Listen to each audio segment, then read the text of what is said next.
Schönen guten Tag und viel Spaß mit Scoppi on Air. Hallo zusammen, da ist wieder euer Scoppi, wieder mit dem Tour-Podcast mit der lieben Ronja.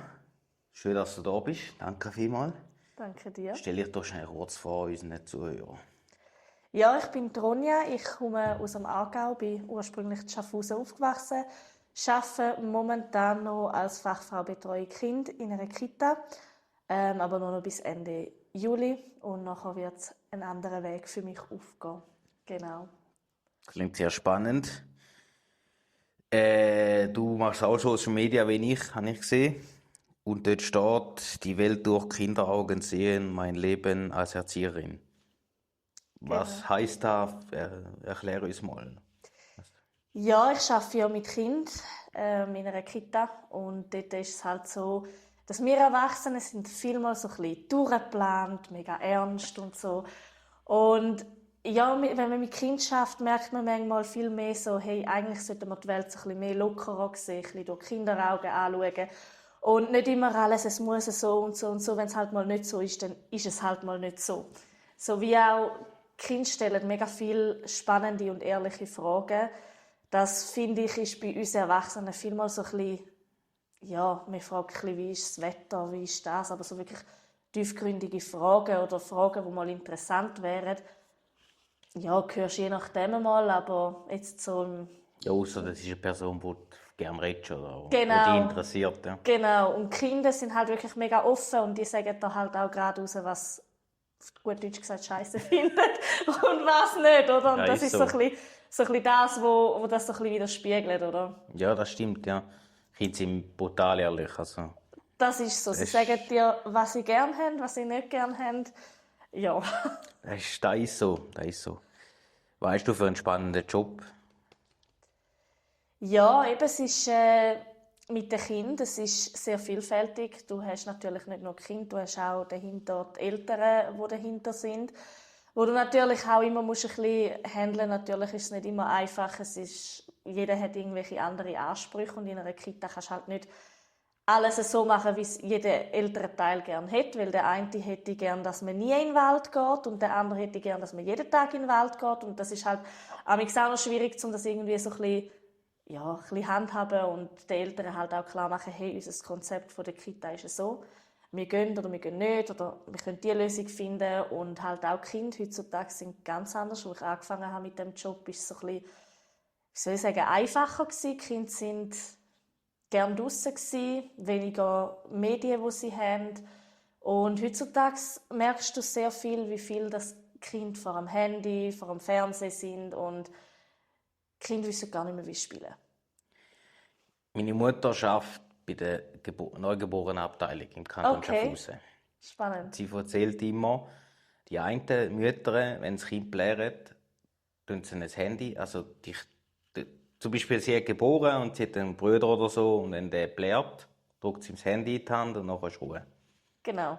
Das ist die heutige Erziehung. Erziehung in dem Sinne. Also, natürlich machen das nicht alle. Man kann das nicht verallgemeinern, das auf jeden Fall nicht. Aber es ist viel so, weil es ist einfach einfacher, dem Kind das Handy, Tablet, Fernsehen, was auch immer in die Hand drücken, wie mit dem Kind etwas machen, oder?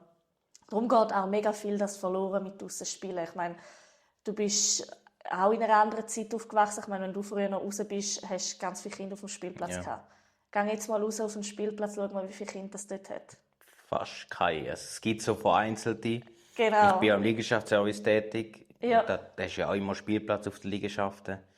Und ich habe eine Liegenschaft, die wir verwalten, wo immer Kinder sind. Sonst hast du überall, ich habe seit ich dort arbeite, noch nie ein Kind gesehen auf dem Spielplatz.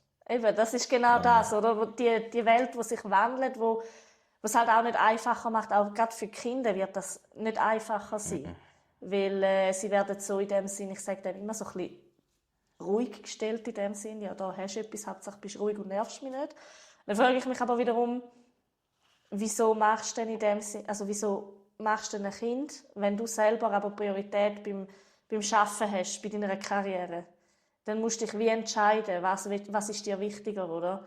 Klar, man muss arbeiten, heutzutage ist es schwierig, um alles unter einen Hut zu bringen, das ist definitiv so, aber ich sehe es halt wie nicht ein, wieso setzt du das Kind vor Glotzen, wenn du ja, wenn du die Möglichkeit hättest, vielleicht auch sagen, okay, ich habe mich jetzt für ein Kind entschieden, nimmst du dir Zeit, oder? Das Problem ist, wie du gesagt hast am Anfang, Menschen, also da sehe ich es selber bei mir, wir nehmen uns gar keine Zeit mehr für manche Sachen. Das Wir ist wollen so. immer schnell, schnell und alles in einen Tag drucken und dort noch schnell und da noch schnell. Das Problem ist, da passt der Kind eigentlich gar nicht ein in die schnelllebige Welt, die wir jetzt haben. Genau. Das ist das Hauptproblem. Ja, es ist Und die halt... einen werden dann halt auch, sage ich, zu frühe Eltern. Und dann weisst du auch nicht richtig, wie gehe ich jetzt mit dem Kind um. Ja, das ist schon so. Vor allem bringt halt das Kind viel mehr mit sich, wie man sich vielleicht denkt. Viele denken vielleicht, oh wow, mega herziges Kind. Aber dass es halt eine emotionale Belastung irgendwo auch ist. Ich meine, ich merke es jetzt gerade in der Kita, wir müssen so viele Emotionen auffangen, wo halt vielmal auch angestellt werden, ja, das ist halt jetzt einfach ein schwieriges Kind. Aber ich finde die Definition von, das ist halt jetzt ein schwieriges Kind, eine schwierige Aussage, weil man muss manchmal viel tiefer schauen, wo man vielleicht auf den ersten Blick gar nicht sieht, weil es gibt Kinder, die haben, ja, würde man jetzt von außen gesehen als schwierig anstellen, aber wenn man halt merkt, wenn dass es die Aussetzer hat, kannst du ganz anders damit umgehen. Wir haben zum Beispiel auch Kinder, oder ich habe in Kitas schon Kinder erlebt, wo, wenn du ihnen Druck gemacht hast, sie gerade abgestellt haben oder ausgerastet sind.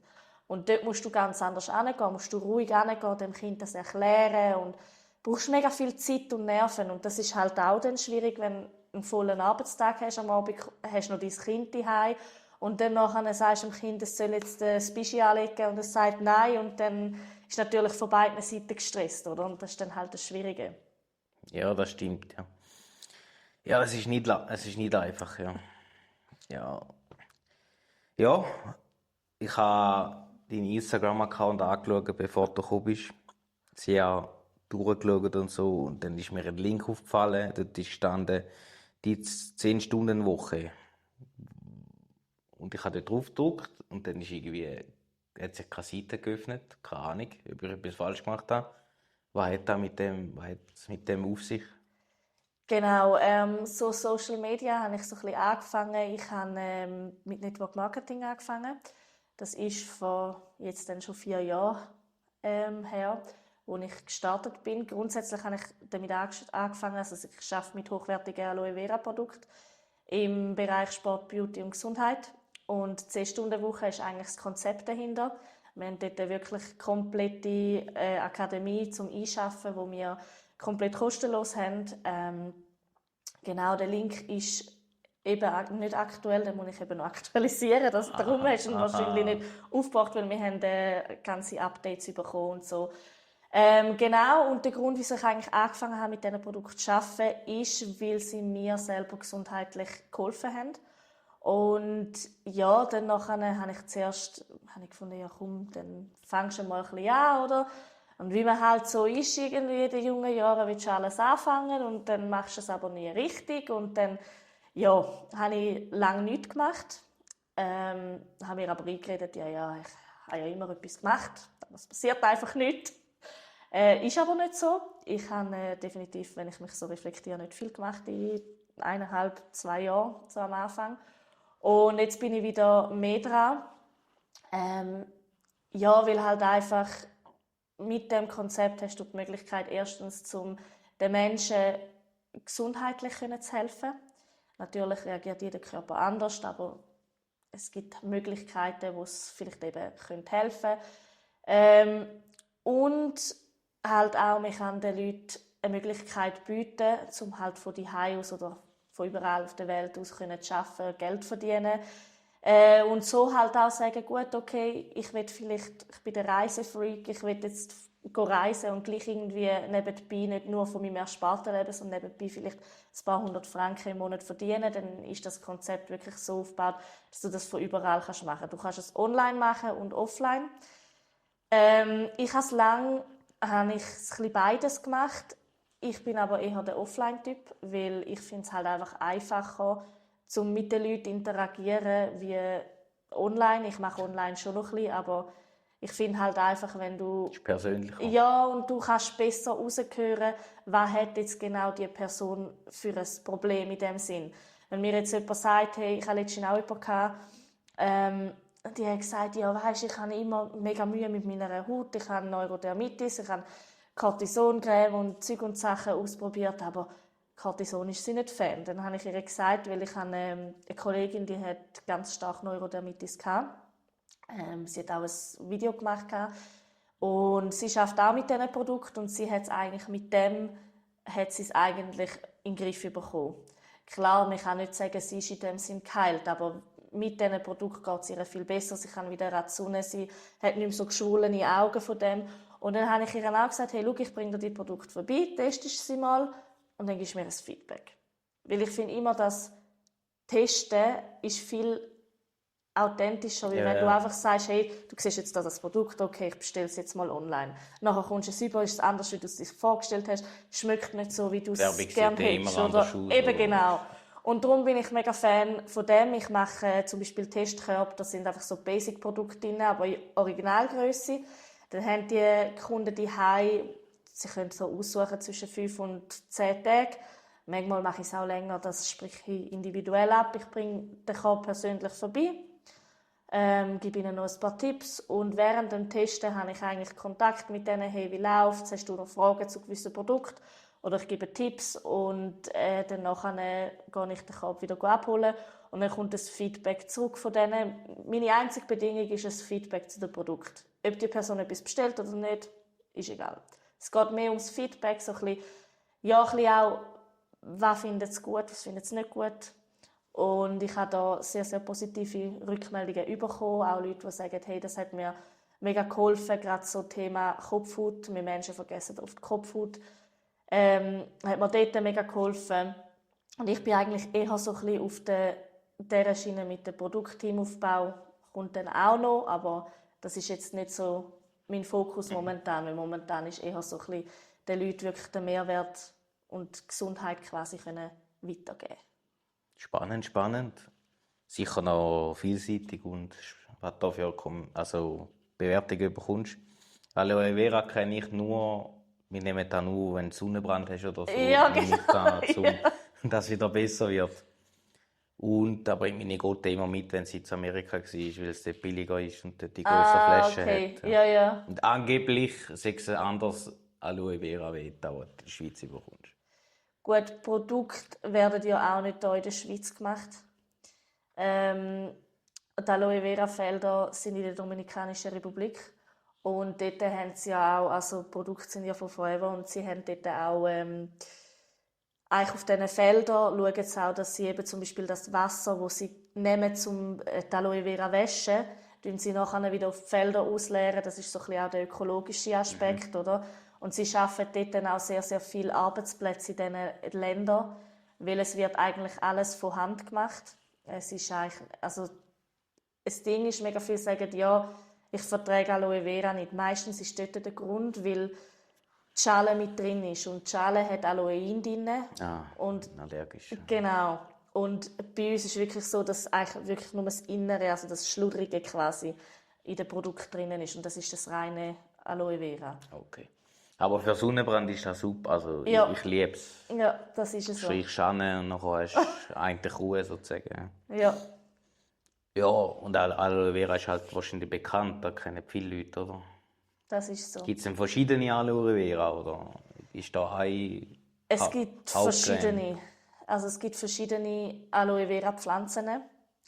Und ja, wenn du mal googeln, gibt es, ich weiß gar nicht, wie viele Arten von Aloe Vera, aber wenn du auch mal ein bisschen schaust, wachsen sie auch ein bisschen anders. Und ja, kommt halt eben immer darauf an, für was brauchst du es, oder? Und in den Produkten, wir haben eben auch zum Beispiel den Aloe Vera Saft quasi zum Trinken. Dort geht's fein auch, oder nicht fein? Wir haben verschiedene Geschmäcker. Ich muss sagen, den Natur habe ich am Anfang gar nicht gerne gehabt. Der ist eher so ein bisschen bitter. Mittlerweile trinke ich noch nicht Problem, aber das ist einfach, weil ich ihn regelmäßig trinke und ich merke, es tut mir gut. Wir haben aber auch noch den Berry. Der ist halt eher ein bisschen säuerlich. Dann der Peach, der ist eher süß und der Mango, der ist so etwas dazwischen. So. Und viele, die den neu probieren wollen, ich gebe den Leuten zum Testen die verschiedenen Geschmäcker. Und sagen viele, der Natur ist grusig. Okay. Ich habe es am Anfang auch gesagt, mittlerweile ist es wirklich so, dass ich den easy trinke. Also, Ja, wenn du etwas viel trinkst, gewöhnst du dich daran. genau. Und wenn du halt merkst, es tut dir etwas gut, dann nachher trinkst du es halt auch, weil du hast nachher halt wie die Feuchtigkeit auch von innen, weil viele haben das Gefühl, du musst nur von außen schauen, aber der Innen ist fast Hauptding wichtiger ist, wahrscheinlich. ja, Als, ja. weil viele Krankheiten kommen ja vom Darm. Und wenn du halt nicht schaust, dass dein Darm gesund ist, dann kannst du noch alles auf die Haut schmieren. Bringt nicht Bringt mehr mal viel. nichts, Ja. oder? Sorry, dass ich abgelenkt habe. Alles gut. Weißt du noch, wo du warst, oder? Nein, gerade nicht. Aber Hey, du, ja, das sonst ist machen wir schon weiter. gut, kein Alles Problem. Auf deinem Instagram-Account ist gestanden Italien-Trip. Bist du einfach ein paar Tage in Italien gewesen, oder hast du wirklich einen Trip gemacht durch Italien durch? Das ist, glaube ich, 2021 gewesen, Ich glaube, irgendwie so, ja. Irgendwie recht so. im Kopf habe. Genau. Dort, ich hatte einen Camper, einen Mega ausgebauten. geil. Habe ihn aber letztes Jahr verkauft, weil ich ihn einfach zu wenig gebraucht habe. Ist aber in Planung, dass dann irgendwann einmal etwas Größeres kommt. Und ja, dann bin ich mit der Kollegin und einem Kollegen von ihr sind wir eigentlich gestartet und dann sind wir eigentlich einfach so ein bisschen durch Italien und auf Campingplätzen. Wir haben es ein bisschen spontan genommen. Wir haben eigentlich nicht gross geplant, weil Das sind die besten ja. Das sind die Wir besten haben nur so Ferien. einen Stopp geplant und der Rest war so ein bisschen, wir haben gewusst, wir wollen auf Sirmione gehen, weil der Kollege von ihr hat gesagt, hey, das ist mega schön, dass wir da gesehen haben. Und es war auch wirklich mega schön gewesen, das Wasser war mega klar gewesen, richtig schöne Farben. Und ich musste dann aber leider früher zurückgehen, weil ich noch Termine hatte und darum sind wir eigentlich mit 3 Camper gegangen, sonst wären wir nur mit 2 gegangen. Genau, und das ist so ein bisschen, er war nicht mega lang gewesen, der Trip. Aber jetzt zum Beispiel letztes Jahr bin ich mit dem Camper, mit der Kollegin noch 2 Wochen in Kroatien gewesen. Das ist auch schön, habe ich gehört. Das Bin ist noch mega nie gewesen. schön, mega. Dort hast du halt einfach mega viel Steinstrände. Ja, das habe ich gehört. Das ist so ein bisschen das Einzige, wo, ja, aber sonst mega schönes Land, wirklich. Ja, also ich habe auch ganz viel gehört von Albanien, sehr schön zum Campen anscheinend. Der Arbeitskollege ist Albaner, sein Okay. Sohn heiratet im nächsten Monat und er hat uns eingeladen auf Pristina. Ah, Und okay. jetzt bin ich mega gespannt, jetzt gehen wir und dann bin ich gespannt, wie das ist. Bin Okay, noch nie cool. gewesen. Er schwärmt davon, alle, die dort waren, sagen mega schön. Ich bin gespannt. Ja. Ja, anscheinend eben die Dort unten ist ja die Landschaft. Hochzeit auch ein bisschen anders. Dort Genau. ist ein bisschen mehr Leute und Das ist so, ja. tanzen und Das ist, glaube ich, weiß Halligalli, nicht, das ist Vollgas, glaube ich weiss nicht, ist bei den Albanern auch so, dass die Hochzeit über mehrere Tage haben? Schon, gell? Ja. Ja, das ist eben so ein bisschen das. Marathon-Hochzeit. Eben, ja. Da musst du von einem Tag zum anderen. Ja, genau, ja. Aber ich bin gespannt, mal schauen, wie es wird. Ja. Mega cool. Du, wenn du so in die Zukunft schaust, was sind deine Wünsche, Ziele, Träume, die du noch willst? Ja, meine Ziele sind sicher, eben den Leuten den Mehrwert geben und gesundheitlich wirklich können vielen Leuten zu helfen. Und schlussendlich mit dem, also aufs Berufliche gesehen, ich mache ja allgemein einen Berufswechsel. Ich werde in der Kita aufhören Ende Juli und mache dann eine neue Ausbildung zur, ja, dann gehe ich Tram fahren. Genau, Trampilotin. Spannend. Ist etwas ganz anderes, aber ich wollte eigentlich schon lange weg vom Beruf in der Kita, weil es halt einfach so viel geändert hat und ich kann wie nicht mehr auch so dahinter stehen, wie es halt früher noch Ja, war. ja, klar, Für mich ja. ist es mehr so ein bisschen, ja, du schaust, dass alle Grundbedürfnisse gedeckt sind und es ist nicht mehr so, du hast nicht mehr so viel Zeit mit den Kindern und das finde ich mega schade und ja, da habe ich mega lange überlegt, was soll ich machen und ja, jetzt sicher die Ausbildung dort und businesstechnisch will ich dort einfach vorwärts kommen, den Leuten Mehrwert geben können, dass ich dann irgendwann halt auch kann sagen, okay, ich muss nicht mehr 100% angestellt sein. Irgendwann ist dann einmal Familie das Thema und dann nachher ist es natürlich schön, wenn du nicht 100% Ja, angestellt klar, sein und Zeit für deine Familie hast, oder? Genau, und sonst, ja, halt das Thema Reisen ist auch etwas. Wir sind so ein bisschen in Planung mit Camper oder Wohnwagen. Da sind wir noch nicht ganz 100% schlüssig, was passt besser für uns. Es hat beides seine Vor- und Nachteile. Mit einem Wohnwagen kannst du natürlich auf dem Campingplatz, dann kannst du mit dem Auto weg, bist ein bisschen flexibel. Wenn du natürlich aber willst, eher ein bisschen wildcampen, ist natürlich ein Wohnwagen nicht so gut. Das ist so ein bisschen Also Wohnmobil ist super, wenn du eine Vespa hast oder so, wo kannst du rein einstellen. Genau. Sonst ist Wohnmobil scheiße, finde ich. Genau. Ich bin mit meinem Vater zum Beispiel ein T2-Camper. Okay. Sind wir im Tessin letztes Jahr Ja. am Munenstars. Wir haben den Roller mitgenommen. Und sonst das ist ist mega cool. scheiße, wenn du irgendwo hin willst. Musst Genau. immer alles abbauen und dann steht nur das Zelt da oder so. Das ist scheiße am Wohnmobil. Genau, das ist so ein bisschen Kannst da. aber schneller fahren halt, das ist das andere. Ja, eben musst du dann halt überlegen, was ist da wichtiger. Wenn du ein paar Tage auf dem gleichen Camping bist und einfach das Zeug anschauen, dann, ja, eben ein Roller ist natürlich praktisch, aber ja, in Zukunft gesehen, wenn du irgendwann eine Familie hast, ist das halt vielleicht auch nicht gerade das Optimale, oder? Darum, dann gehst du vielleicht eher noch auf einen Campingplatz wie Wildcampen, weil Wildcampen so. wird immer schwieriger. Verboten wahrscheinlich und so, ne? In vielen Ländern, ja. In vielen Ländern ist es eigentlich erlaubt gewesen in dem Sinn, aber weil halt viele Camper auch ihren Abfall liegen lassen und all das Zeug wird es halt immer mehr verboten Klar, oder ja. nicht gern gesehen. Es wird auch in gewissen Ländern werden sogar Camper beschädigt, weil die Einheimischen wollen, dass die nicht mehr kommen. Klar, ja. Was ich irgendwo durch verstehe, andererseits finde ich es aber schade, dass halt dann meistens die trifft, die alle ihr Zeug immer mitnehmen, aber die wissen das natürlich auch nicht, gell? Ja, und das ist so ein bisschen das, vor allem beruflich einfach vorwärts kommen und halt dann nachher irgendwann, ja, ist dann vielleicht auch mal, das ist so ein bisschen der Hintergedanke Selbstständigkeit, aber dort sind wir noch ein bisschen am Schauen, mein Mann und ich, in welche Richtung, einfach, dass wir dort wie auch so ein bisschen unser eigenes Chef sein können. Das ist sicher viel wert. Ja, das ist viel wert, das höre ich von vielen. Ich kenne viele, die selbstständig sind. Okay. Und das sagen viele, dass das schön ist, wenn du dein eigener Chef bist. Du musst halt auch mehr machen, gell? Das ist halt schon so. Du musst halt Vollgas geben am Anfang und wenn es dann irgendwann mal läuft, dann kannst du ein bisschen weniger. Aber am Anfang musst du halt voll dabei sein. Das ist so. Das ist so. Noch eine ganz andere Frage, wie bist du auf mich gekommen? Es war so, als du mir die Frage geschickt hast, habe ich selber noch mal schnell überlegen. Ich kenne den Simon Landolt und du hast ja einen Podcast mit ihm gehabt. Mega gut. Ein Gruß an Simon, super. Genau, und er hat irgendwie, ich glaube, ein paar Wochen bevor ihr den Podcast hattet, hat er es mal gepostet, dass er mit dir einen Podcast hat. Und dann bist du verlinkt gewesen, und ich dachte, irgendwoher kenne ich den. Bin ich auf dein Profil gegangen und habe gedacht, mal irgendwie von früher so irgendwelche Dorffeste bist du sicher auch mal gewesen.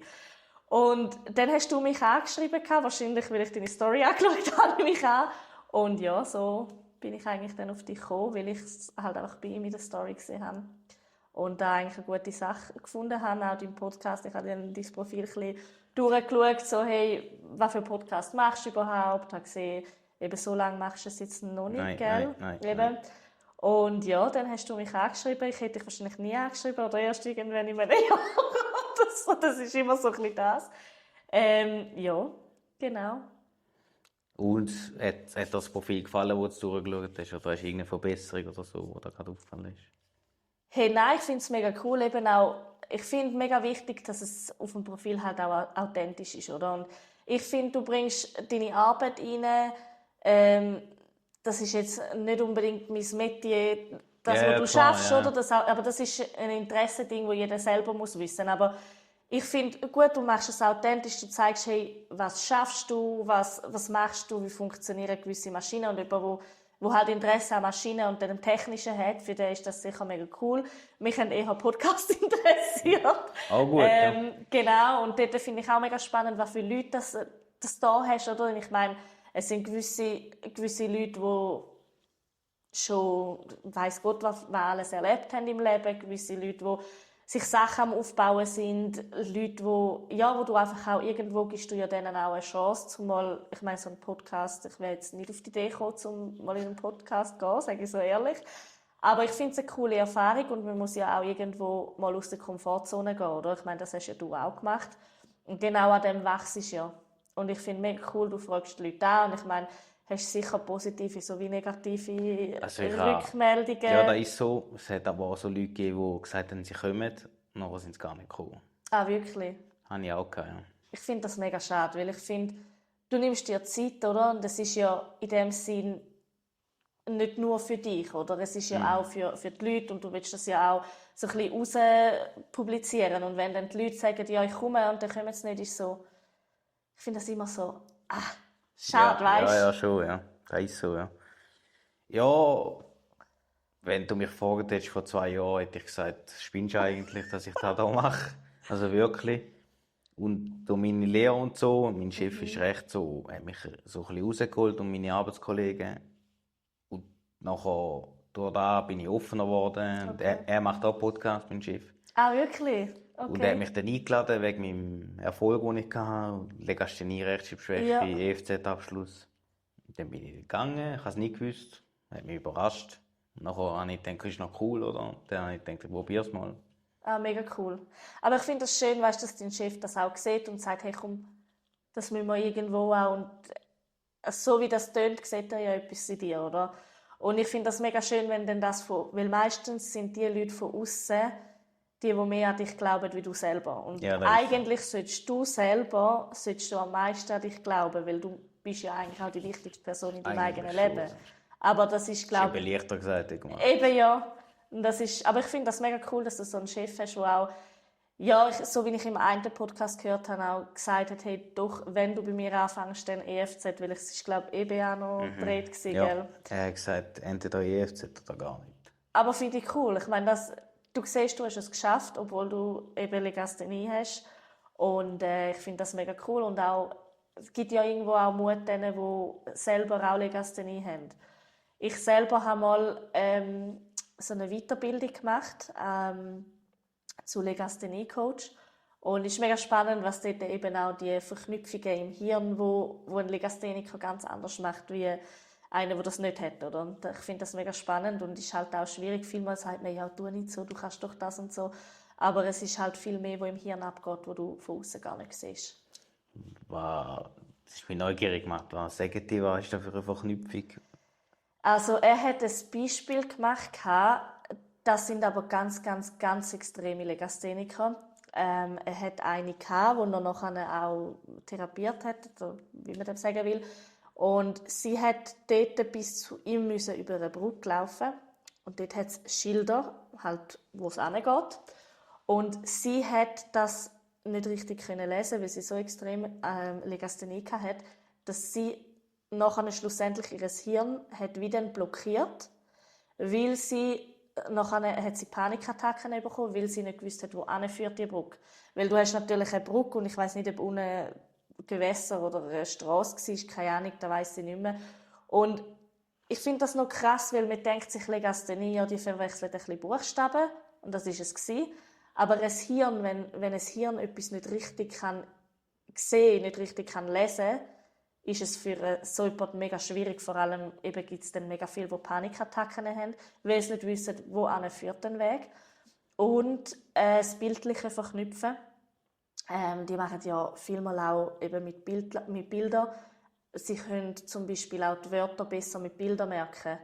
Wenn sie eine Verknüpfung mit Bild, ich weiß nicht, wie es bei dir ist, Genau so ein bisschen, so, wenn du so ein Bild hast, das ist eigentlich auch bei Kindern so. Wenn du ein Bild hast, dann checkt das Kind viel besser, als wenn du einfach sagst, ja, da musst du jetzt die Türen zumachen. Weil, keine Ahnung wieso. Ja. Und das ist eben bei den Legasthenikern so das bildliche Verknüpfen mit dem Wort. Wenn du einer Person nur ein Wort sagst, kann die Person nichts damit anfangen. Du musst wirklich bildlich erklären und dann gehen dort oben eigentlich quasi die Hirnbahnen in dem Sinn wie zusammen, oder? Ich finde das noch spannend, dass es so kann Auswirkungen haben, dass du eben Panikattacken hast, weil mir ist das wie nicht bewusst Das ist aber gewesen. krasse Legasthenie, wenn Ja. du das hast. Mir ist das wie nicht bewusst gewesen, dass es so krass kann sein. Ich habe früher auch immer, was habe ich verwechselt? Mir hat man auch gesagt, sehr wahrscheinlich habe ich ganz leichte Legasthenie, aber wirklich nur so ein paar Wörter und Buchstaben, die ich verwechselt habe. Und dann habe ich mich einfach angefangen mit dem befassen, habe die Weiterbildung gemacht und habe das mega spannend gefunden, dass das so krass kann sein. Ich meine auch, sie machen auch viel in der Therapie mit den Knettformen, weißt, Buchstaben, Ja. dass es dir besser bleibt, weil Schreiben ist so, ja, wenn du etwas wie spürst oder halt eben bildlich. Das ist noch Ja, spannend. das ist so, ja. Ja, ich sage auch immer, wenn die Leute mich fragen, gib mir eine Maschine oder etwas, ich baue dir alles. In der Schule kannst du mir rauchen, aber sonst... Was ich auch gemerkt habe, also da haben sie mir auch gesagt, Legastheniker überlegen viel mehr Sachen schon im Voraus. So, weißt, Okay, ja. Ja, ist wahrscheinlich so ein bisschen, um dich selber auch irgendwo zu schützen, gerade vor so etwas, wo führt, dass du vielleicht auch, ich weiss nicht, wenn es sehr stark ist, vielleicht auch schaust, wo führt den Weg an, ja. für dich selber mal schaust, bevor du dort hinlaufst, oder? Ja. Ja, ich bin halt so, wenn ich etwas will, dann mache ich alles dafür, dass es auch so kommt. Und mich muss man dann wie bremsen, weil sonst irgendwann... Okay. Aber merkst du selber, dass dich die Legasthenie fest einschränkt? Oder würdest du jetzt sagen, nicht? Nein. Okay. Ich merke es nur beim Schreiben. Ja, Also ich merke das gar nicht, weil für mich ist es ja logisch, wenn ich schreibe. ja, Auch wenn, klar, wenn, ja. mein Chef ist auch Legastheniker, wir verstehen uns super beim wirklich? Schreiben. Das ist, Spannend, okay. aber sonst, zum Beispiel der Freund von meiner Mutter schafft im Teletop. Er macht Text und so.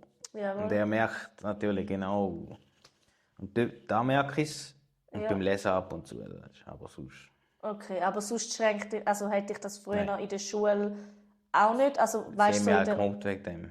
Okay, Das Lesen hat mich halt eingeschränkt und das Schreiben. okay, Aber sonst. Und Lernschwäche habe ich auch noch.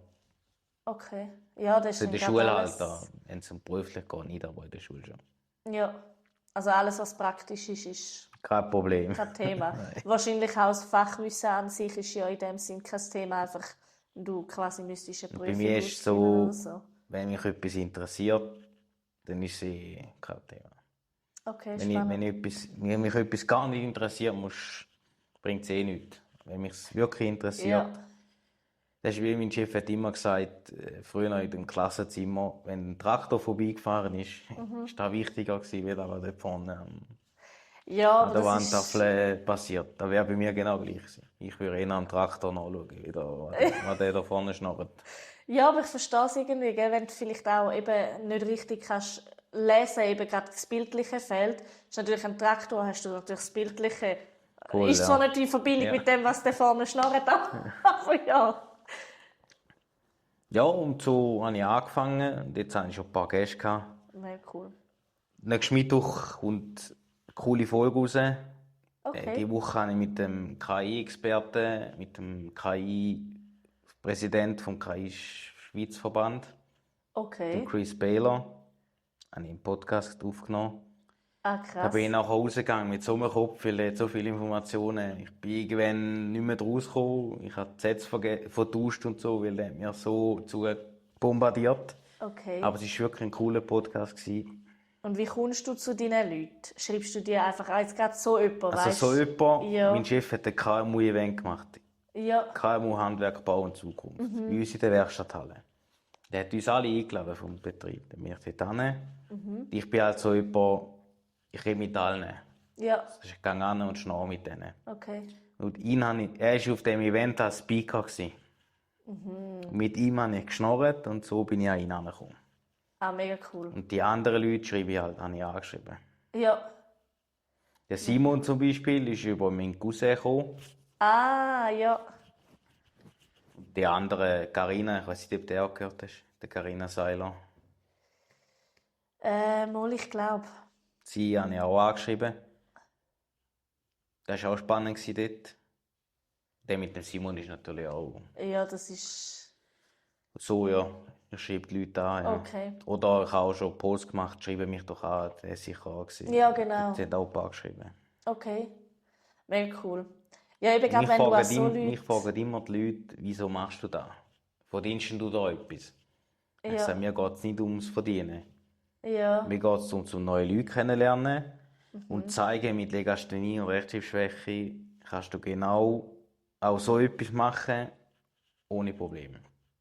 Ja. Oder auch meine Videos, um zu zeigen, schau, es geht auch mit Legasthenie. Ja, es ist Das halt ist so auch... mein Hauptding, wieso dass ich das eigentlich mache, das Social Media und so. Ja, aber ich finde das auch mega schön, weil viele getrauen sich ja gar nicht, weil sie machen sich vielleicht, oder eben wie du sagst, man wird gemobbt wegen so etwas früher in der Schule und dann machst du dich selber vielleicht auch kleiner, wie du eigentlich bist. Und bis dann jemand sich so getraut, um so etwas zu machen, braucht es dann auch einen Ja, Anstups oder so. Und ich finde das mega cool, dass es so Leute gibt, die dann gleich sagen, hey, mal, ich mache das jetzt einfach. Ich meine, wenn es jetzt nicht gut geht, dann geht es halt nicht gut, aber du hast es probiert. Und auch gerade so, eben, dass du an so Leute kommst, wo du halt an Events vielleicht kennenlernst, wo du sagst, hey, ich gehe unter Leute, ich spreche die Leute einfach an und die Person ist interessant. Hey, komm, willst du nicht einmal ins Nein sagen? Was können sie groß sagen? Mehr wie Nein sagen können sie eh nicht. ja, ja. Haben wir Verhandlungsexperten, bin ich auch gerade dran. Okay, Ja. spannend. Ja, mir macht Spaß, oder? Klar lachen viele Leute drüber. Dann ja, ich höre auf, scheißegal. Die werden irgendwann sagen, hey, du bist ein geiler Sieg, ich habe schon immer gewusst, dass du das kannst. Das sind die, Wirklich ein paar Jahre das sind die komisch. geilsten, das sind die geilsten. Oder? Früher noch in der Schule haben gesagt, du wirst nie etwas erreichen. Und jetzt, wo sie das sehen, sind mega viel zu mir gekommen und haben gesagt, schön, mega cool machst du das, darf ich auch mal kommen. Ich so, verpiss dich. Auf Deutsch gesagt so. Ja, es ist aber das Belächeln am Anfang, das ist genau das Gleiche, wie als ich mit Network Marketing angefangen habe. Ich so, ja, das ist doch ein Scheissdreck, da bist du Influencerin. Ich so, das hat nichts mit Influencerin zu tun im Fall, aber ist okay. Und ja, das ist ein Schneeballsystem und dann habe ich auch schon den Spruch rausgehauen, ich spiele es im Fall auch im Sommer, aber ist okay. Ja, weißt du, einfach so ein bisschen. Ja, ja. Am Anfang, muss ich sagen, hatte ich eher Mühe damit gehabt. Aber mittlerweile ist es so, denk du von mir, was du willst, interessiert mich nicht. So, Weil du musst dein eigenes Leben leben, oder? Ja, Ich ja. meine, meine Rechnungen zahlt niemand. nein. Und wenn du schlussendlich immer auf alle anderen hörst, dann ja, kommst du nicht vorwärts. Dann schaffst du für die Träume von anderen oder für die Vision für dich, wo andere machen, die jetzt sagen, ich sehe dich jetzt da und dann machst du das und denkst, das ist gar nicht das, was ich will. Darum finde ich es immer wichtig, dass man selber den Weg geht, wo man will gehen und nachher halt auch wirklich einfach sagt, hey, ich probiere jetzt etwas aus, wenn es schief geht, geht es schief. Wenn der andere dort hinten sagt, haha, das wird eh nichts, mach genau wegen dem weiter. Mache ich auch, und genau wegen dem mache ich es auch. Ich habe auch einen Kollegen, der hat schon mega viel erlebt. Der ist ein halbes Jahr jünger wie ich und der hat schon mega viel erlebt. Also da wäre wirklich für einen Podcast Bombe. Okay. Ich bringe ihn einfach nicht dazu, dass er mit mir einen Podcast aufnimmt. Aber was ist sein Grund? Oder was sagt er dir, wenn du Er das kann nicht fragst? vor einer Kamera sitzen und schnurren. Habe ich zu ihm gesagt, Roland, glaub mir, ich habe das auch nicht können. Da lernst du, habe ich Dann gesagt. sagst du, man soll einfach dich das ausbleiben. Ja. Irgendwann bringe ich es an. Irgendwann. Es liegt nur an der Kamera. Okay. Ja, ich glaube, das ist vielmals so. Das ist auch genau das mit dem Thema Sprechstories auf Insta, TikTok, whatever. Ich Am mache es Anfang war das momentan für mich auch nicht mega viel. komisch, gell? Da das Handy heben und schnurren. Ja, eben, du redest so mit der Kamera, mit dir selber und denkst dir so, interessiert doch keinen, aber egal, weißt du? Aber jetzt, jetzt mache ich es einfach. Jetzt ist es irgendwie normal, oder? Eben, es ist halt auch, schlussendlich machen das so viele Leute. Und ob du jetzt, also weißt, schlussendlich kannst du eh nicht steuern, wer schaut das alles. Außer du hast natürlich ein privates Ja, ja. Profil dann schon. Du Aber siehst ja nur die sonst, Aufrufzahlen eigentlich. genau. Und schlussendlich denke ich mir so, ja, wenn die Leute, die es nicht schauen wollen, schauen es nicht. Aber schlussendlich, Aber die dich haten, sind die Ersten, die es schauen Ja. und liken. das ist aber so. Die immer sagen, so ein Scheissdreck, was Das ist sind da? die Ersten, So die ein es liken Scheissdreck. und schauen. Dann gehst du schauen, wer es angeschaut hat und Das denkst sind dir genau so, die, ja. ja, du hast mir gesagt, du willst nichts mit dem zu tun haben, aber es interessiert dich ja irgendwo gleich, oder? Also ich habe auch mal angefangen, mein Insta auszumisten, weil einfach gewisse Leute immer reingeschissen haben, habe ich müssen sagen, sorry, aber dann musst du einfach nicht auf meinem Profil sein, weil Du hast auch ein paar Follower, 3000 etwas, oder nicht gesehen? ja, irgend so um das herum. Ich habe noch nicht so viel, ich habe erst 260 oder so. Ja, es ist eben, ich habe einmal, ich weiss nicht, dort hat mich jemand gefragt, Ronja, hast du Follower gekauft? Und ich so, hä, wieso? Ich bin noch nicht mal auf Insta an dem Tag. ja, geh mal auf dein Insta, du hast, keine Ahnung, 45 Millionen Follower. Ich so ein Seich. Bin ich schauen und sehr wahrscheinlich damals ist so das ist vor, glaube 2 Jahren oder so, und dort ist so ein bisschen das Thema mit plötzlich haben mega viele einfach viel Follower gehabt. Ich so: „Ich kaufe doch keine Follower, für was? Was bringt mir das?“ Und dann sind die aber vor allem so wie sie gekommen sind die wieder weg gewesen. Ja, ja. Und es ist wie so, als hätte dir irgendjemand Follower gekauft und Ja, ich so ja. gedacht: „Das kann doch nicht sein.“ Und ich bin schauen und ich so: „Okay“, aber du hast nachher genau gesehen, alles Fake-Profil. Die sind aber nachher nach 2, 3 Tagen sind die alle wieder weg gewesen, so wie sie Ja, gekommen ja, sind. ja. Ich mir dann so gedacht habe: „Was ist jetzt das gewesen?“ Weißt du? Das ist genau das Gleiche mit diesen Fake-Profilen, die die ganze Zeit kommentieren und ich mir so denke so: „Ja, du gibst mir eigentlich Reichweite mit dem, dass du irgendetwas kommentierst. Auch wenn du etwas Schlechtes kommentierst, interessiert mich nicht.“ Und am Ja, einen Reel von mir stehen auch irgendwelche Kommentare von: „Das ist doch nur Fake“ und irgend so etwas etwa 500 Mal und dann denke ich mir so: „Da kannst du nicht bis du das alles gelöscht hast, egal, dann steht ja, da ja. halt dort unten, soll sich jeder sein Ja, eigenes Bild machen, oder?“ Ja, und das ist halt also Social Media ist hast immer mit Hatern zu tun. das ist so. Ich meine, wenn du Influencer anschaust, wie viel Hate kommen die alle über? Wo ich manchmal nur so denke: Ich bin ein riesen Monte-Fan. Weißt du, 2003. Der „Habe grösste ich schon Streamer von gehört.“ Deutschland. Ja, genau, ja. Was der erzählt, was der an Hate hat, Ist gesponnen, gell? ja. Und auch so, weißt du, so Kommentare, die eine Influencerin, die ist momentan schwanger und bei ihr kommen Kommentare von wegen, ja, du hättest dein Kind gescheiter abtreiben und so Zeug. Und ich mir so denke, hey, das sind im Fall echte Menschen, die hinter Ja, diesem ja. Profil stehen. Die haben alle auch Gefühle. Aber die das kommentieren, haben alle ein Fake-Profil. Die verstecken sich hinter ihrer Fassade. Aber ich frage mich dann, was hast du davon? Was hast du davon versuchen, Leute zu schädigen? Ich meine, es gibt Leute, die lassen das nachher mega nahe an sich heran. Ja, zum Beispiel mein Chef macht eben auch Social Media und der joggt gern und ist in Zürich joggen, wo er noch nie Mhm. war. Dann ist er am Hochhaus vorbei. Der hat wirklich ausgesehen wie ein Hochregal.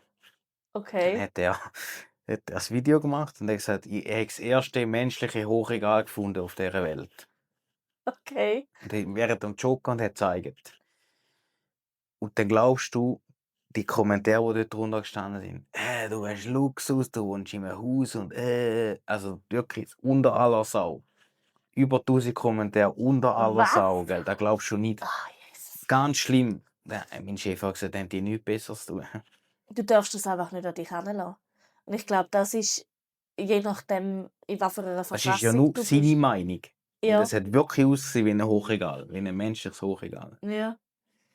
Und es ist einfach so ein bisschen, ja, ich finde das tragisch, dass man dann muss so Kommentare äußern, wo andere verletzen oder können verletzen. Und dann ist halt die Schwierigkeit bei dem, was postet hat, ist natürlich die Schwierigkeit, dann einfach darüber hinwegsehen. Und ich denke, das ist das Wichtigste, dass man dann einfach die Kommentare auf die Seite lässt. Und ich denke, es kommt auch immer ein bisschen darauf an, in was für einer Verfassung bist du selber. Ich meine, hast du einen schlechten Tag und liest so etwas, gehst du ins Loch. Ja, Hast du aber einen guten Tag, denkst du so, scheißegal, was ist das? Tschüss, ciao. ja. Denkt, was ihr wollt.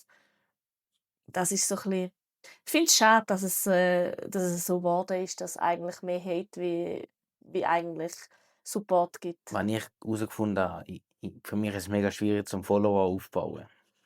Mhm. Meine Videos haben Aufrufe, gell, das glaubst du nicht. Also weißt Ja, du, ins Tausendfache. Aber Follower aufbauen. Nur okay. so ein bisschen Step by Step. So. Ja, aber Mal einen wenn oder du so. dran bleibst, es kommt plötzlich. Ja, Du musst was halt auch ist, ich merke das, du wenn musst im Algorithmus rein sein, wahrscheinlich. du musst den Algorithmus ein bisschen auseinandernehmen, ein bisschen schauen, was spielt der jetzt aus, was will der jetzt. Was halt auch ist natürlich was halt auch hilft so ein bisschen, ist halt auch schauen, was für ein Profil hast du, oder? Was willst du für Follower haben?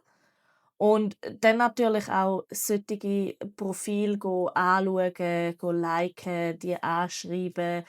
Und dann kommen die natürlich, wenn die sehen, hey, der hat jetzt da ein paar Bilder von mir geliked oder hat, keine Ahnung, ein Reel kommentiert, wo du jetzt wirklich auch cool findest, oder? Dann gehen die automatisch auf dein Profil und wenn sie finden, hey, mal, das Profil ist super, folgen. Oder dann nachher schauen sie deine Storys an, dann kannst du sowieso anschreiben. Und ich glaube, das ist so ein bisschen die Schwierigkeit, weil der Algorithmus ständig wechselt. Und ich mache es auch noch viel so, eben, dass ich halt schaue, so ein bisschen, wo ist so ein bisschen meine Zielgruppe. Wenn du Social Media hast und machst, musst du wie deine Zielgruppe haben. Und was ist deine Zielgruppe? Oder und je genauer du deine Zielgruppe hast, je mehr ziehst du die an. Weil wenn Ja. du natürlich, ich weiß nicht, auf dem Profil hast, keine Ahnung, ich arbeite da, nachher mache ich noch das und das und das und alles willst du in eins bringen, ist halt wie schwierig, weil dann können sich die Leute nicht identifizieren. Und die Leute identifizieren sich ja dadurch, dass du authentisch bist. Und ich denke, wenn du weiterhin eben deine Videos postest mit dem Arbeiten, kommen gerade auch so Leute, wo die Interesse haben so an Maschinen, an deiner Arbeit oder halt auch Leute, die gerne Podcasts schauen oder etwas Neues ausprobieren oder so. Oder eben gerade das Thema Legasthenie, wenn du da einfach wirklich viel darüber redest oder halt auch in deiner Story mal irgendwie, wenn du irgendetwas gemerkt hast, hey, da ist jetzt so ein bisschen so ein Moment gewesen, dann identifizieren sich natürlich die Leute mit dir und Leute folgen dir nur Leute, wo sie sich identifizieren können in der Regel oder Leute, die sie halt kennen, aber sonst so die Fremden in dem Sinn kommen ja meistens über das. Das ist, aber es braucht halt seine Zeit. Ich finde, schlussendlich macht dich ja nicht aus, wie viele Follower du Mhm. hast, weil ist schlussendlich egal. Ich meine, wir haben auch viele, die im Business ziemlich weit sind, die haben aber irgendwie 500 Follower. Also, Nichts im Fall. das spielt keine Rolle, oder? Das ist eben nur das, wo viele sagen, ja, du hast mega viele Follower, du hast sicher mega Erfolg. An dem kannst du es nicht messen. Es kommt auch darauf an, wie viel das sein Video klickt. Also Ja, genau. aufrufen, ja. Genau. Das war ja dein erster Podcast, oder wie du mir gesagt hast? Ja. Und wie war dein Gefühl? War es schwierig? Oder habe ich es Also, gut gemacht? Oder was würdest du sagen? ich muss sagen, so am Anfang, wo du eben gesagt hast, ja, wärst du mal dabei und so, habe ich gefunden, ja, ist so ein bisschen schon die Unsicherheit irgendwo, weil du es halt nicht kennst und Ja. nie gemacht hast. Andererseits habe ich dann gedacht, ja, komm, schmeiß ich dich mal wieder so ein bisschen aus der Komfortzone, tut immer gut. Und eigentlich bin ich, so heute habe ich gefunden, eigentlich so nervös bin ich nicht. Es war mehr so ein bisschen so eine Woche vorher, habe ich gedacht, oh, jetzt ist es dann, ja, muss ich mich dann da mega vorbereiten, aber im Endeffekt entsteht ja das Gespräch sowieso irgendwie. Und ich finde, du machst das mega gut, eben, du bist auch mega offen, hey, ja, fangen wir mal an, schauen mal, wie sich entwickelt und ich finde es eine mega coole Erfahrung. Ich finde eben auch gerade so, zum Leuten eben auch zeigen, dass, was es kann geben oder eben auch ja, so Thema Podcast. Ich höre noch viel Podcast, halt einfach auch so Mindset-Podcast und so. Und ja, ich finde das immer spannend. Und ich habe es jetzt ehrlich gesagt so nervositätstechnisch nicht schlimm gefunden. Ich glaube, es ist, bis du mal da hockst und bis du halt anfängst zu reden. Und wenn du Wenn du im angefangen Flow hast zu rein reden, bist. vergisst du das, was da außen rum steht, sowieso. Und wenn du im Flow rein bist, ist es. Genau. Also wirst du wieder mal kommen. Ja, ich finde das im Fall echt noch cool. Also ich finde das eine coole Sache. Und ich denke, ja, da wird sich sicher auch noch ganz viel bei dir entwickeln mit eben Leuten, wo dann dort dürfen auf dem Stuhl sitzen. Ja. Ja, ich habe ja immer gesagt, ich freue mich immer, wenn du oder andere, die bei mir sind, Werbung machen oder Ja, sicher, auf jeden sagen, Fall. geht doch zu ihm oder so, ist cool gewesen. Ja, ich So finde kommen das ja auch so immer mehr spannend. Leute, oder? Und dann Ich meine, wenn man auch ich denke, jemand, der da mal gesessen ist und irgendjemanden kennengelernt, der findet, hey, du hast eine mega interessante Geschichte, oder? Kann man sie ja auch mal darauf ansprechen und sagen, hey, wäre das nicht etwas für dich? Weil ich finde das mega cool, ich finde das auch immer mega spannend, so Geschichten von anderen zu hören.